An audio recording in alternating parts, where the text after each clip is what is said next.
پاکستان کی سیاست کے حوالے سے ہم نے بات کی، لیکن پاکستان کی سیاست میں ایک اور نیا آئیڈیا انجیکٹ ہو گیا ہے، آپ اس کو کہیں کہ سامنے آیا ہے، انٹروڈیوس کرایا جا رہا ہے، وہ ہے ایبراہم اکارڈ کے نام سے۔ ایبراہم اکارڈ وہ معاہدے جن کے حوالے سے ہم نے پروگرام کے آغاز میں آپ کو بتایا۔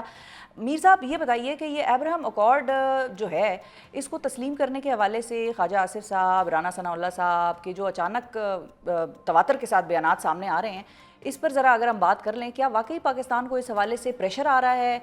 پاکستان سے یہ تقاضا کیا جا رہا ہے کہ آپ ایبراہم اکارڈ کو مان لیں، انہیں پر غور کریں، اور مطلب کہاں سے پریشر آ رہا ہے؟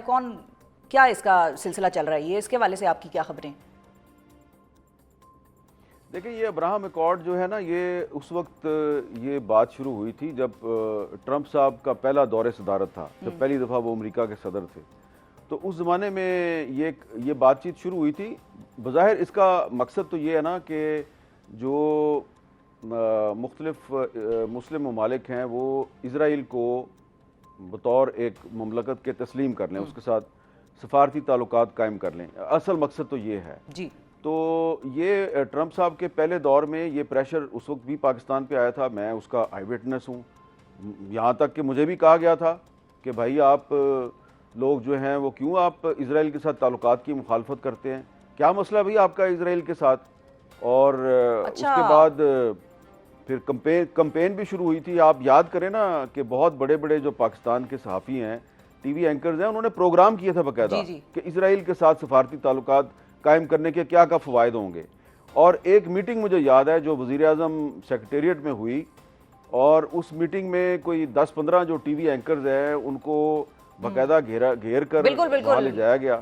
میں بھی تھا، یہ یاد ہے۔ اور میر صاحب آپ کا ایک سٹانس بھی تھا، بالکل آپ کا ایک سٹانس بھی تھا، بڑی اسٹرانگ پوزیشن تھی جو آپ نے اس وقت لی تھی، اور آپ نے یہ بھی بتایا تھا، اپنے پروگرامز میں بھی ذکر کیا تھا، کالمز میں بھی لکھا تھا کہ اس وقت کی حکومت جو خان ایڈمنسٹریشن تھی اس پہ بھی پریشر آیا تھا اور خان صاحب نے انکار کیا تھا، یہ بھی خبر آپ کی تھی۔ جی، وہاں پہ دیکھیں یہ ہوا تھا کہ ایسا لگ رہا تھا کہ کچھ ٹی وی اینکرز جو ہیں ان کو باقاعدہ بریف کیا گیا ہے، اور ان کی اسائنمنٹ یہ تھی کہ انہوں نے عمران خان کو کنونس کرنا تھا کہ جی آپ اسرائیل کے ساتھ سفارتی تعلقات کا ابھی بیٹھے بیٹھے یہیں پہ فیصلہ کر لیں، نہ پارلیمنٹ کے پاس جائیں، نہ کسی اور سے پوچھیں، بس یہ ٹی وی اینکرز ہیں نا جو 10-15، بس یہ انہی کے ساتھ فیصلہ کر لیں آپ، یہ اتنا بڑا۔ تو وہ اب خان صاحب جو ہیں، میرا پہلے تاثر یہ تھا کہ شاید یہ عمران خان صاحب جو ہیں یہ ٹریپ میں آ چکے ہیں، لیکن جب میں نے وہاں پہ بیٹھے دیکھا تو جو انفارمیشن منسٹر صاحبہ تھیں وہ صرف ان صحافیوں کو، ان اینکرز کو چانس دے رہی تھیں جو کہ اسائنمنٹ کو صحیح طریقے سے نبھا رہے تھے۔ ٹھیک ہے، پرو اسرائیل تھے اس وقت، وہ بار بار میری طرف دیکھ رہے تھے، ہاں خان صاحب بار بار میری طرف دیکھ رہے تھے، یہ نہیں بول رہا۔ تو پھر میں نے جب دیکھا کہ یہ تھوڑا سا انکمفرٹیبل لگ رہا ہے تو انہوں نے خود ہی مجھ سے پوچھ لیا کہ ہاں بھی آپ کا کیا خیال ہے؟ تو میں نے ان سے سیدھی سی بات، میں نے کہا آپ بڑے لیڈر ہیں یا یہ جس کی تصویر اوپر لگی ہوئی ہے یہ بڑا لیڈر ہے؟ انہوں نے اوپر دیکھا، انہوں نے کہا ہاں قائد اعظم محمد علی جناب میرا لیڈر ہے، یہ مجھ سے بڑا ہے۔ تو میں نے کہا پھر خان صاحب کیا قائد اعظم کے پاکستان میں وہ پالیسی نہیں ہونی چاہیے جو قائد اعظم کی پالیسی ہے؟ تو خان صاحب نے اس طرح ہاتھ پہ ہاتھ مارا، انہوں نے کہا بس ڈن ہو گیا، جو قائد اعظم کی پالیسی ہے اسرائیل کے بارے میں وہی پالیسی چلے گی پاکستان میں۔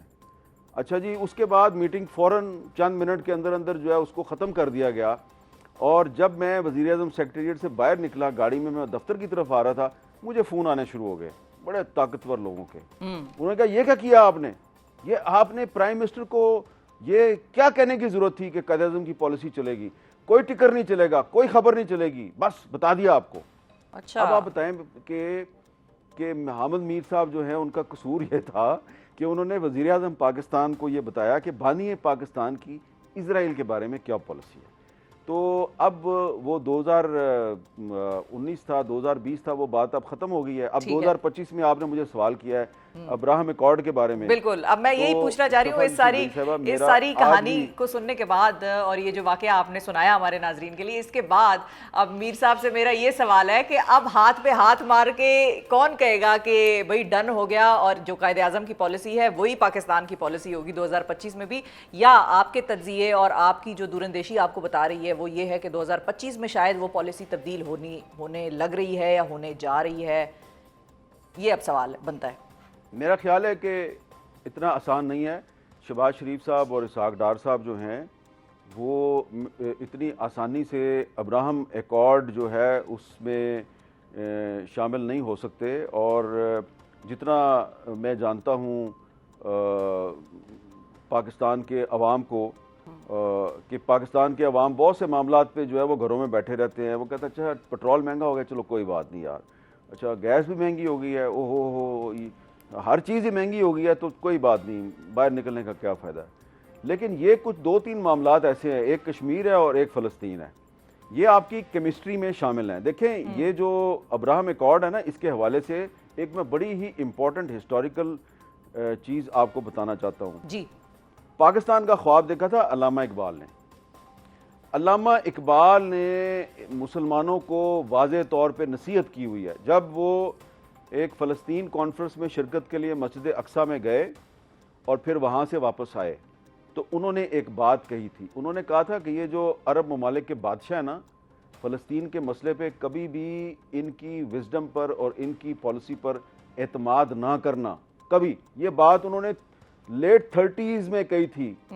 قائد اعظم نے تو بہت بعد میں بات کی نا، علامہ اقبال نے یہ لیٹ 30s میں بات کی تھی کہ کبھی بھی ان پر اعتماد نہیں کرنا، عرب ممالک کے جو بادشاہ ہیں ان کی فلسطین کے بارے میں پالیسی پہ کبھی اعتماد نہ کرنا۔ اور پھر جب یونائٹڈ نیشنز کی ریزولوشن کے تحت جب اسرائیل قائم ہو گیا 1947 میں، تو اس کے بعد کچھ عرصے کے بعد اسرائیل کے جو پرائم منسٹر تھے انہوں نے قائد اعظم کو لیٹر لکھا کہ آپ ہمیں تسلیم کر لیں۔ جی، قائد اعظم نے مناسب نہیں سمجھا کہ اسرائیل کے پرائم منسٹر کو جواب دیا جائے۔ انہوں نے کہا کہ جو تمہارا جو اصل سرپرستی آلہ ہے نا، میں اس کو جواب دیتا ہوں۔ تو انہوں نے قائد اعظم نے دسمبر 1947 میں لیٹر لکھا امریکن پریزیڈنٹ ٹرومین کو، اور یہ لیٹر آج بھی یو ایس اسٹیٹ ڈپارٹمنٹ کی جو آرکائیوز ہیں اس میں آج بھی موجود ہے، آپ نکال کے ڈاؤن لوڈ کر کے پڑھ سکتی ہیں۔